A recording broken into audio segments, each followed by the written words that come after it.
Les brûlures sur 3 personnes dans un institut de beauté lillois ravivent la polémique sur les risques des cabines à UV. On vous le disait au début de ce journal, la question est toujours soulevée à cette période de l'année. Au vu de l'arrivée des beaux jours, nombreux sont ceux qui veulent avoir bonne mine et qui s'offrent des séances d'UV. Les salons sont soumis à une réglementation française stricte qui les oblige à voir dans leur machine 99% d'UVA et pas plus d'1% d'UVB, celle responsable des coups de soleil, donc plus dangereuse.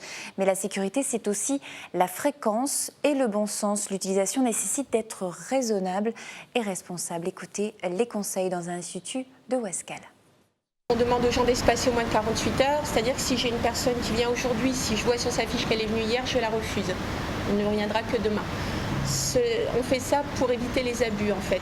Après c'est vrai qu'on n'est pas à l'abri qu'une personne fasse un UV ici et qu'elle en fasse un autre dans un autre centre de bronzage. Ça après chacun prend sa responsabilité. Moi j'ai eu écho d'un cas également récemment. Un jeune homme qui est allé faire un UV, donc c'était en Belgique.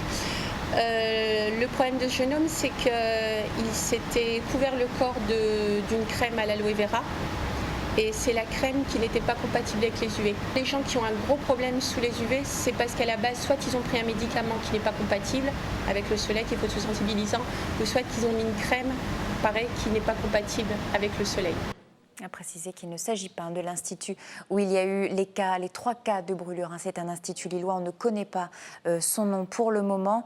Si certains dermatologues condamnent fermement l'utilisation des UV, d'autres préconisent un usage modéré et le prescrivent en cas d'eczéma ou de psoriasis par exemple.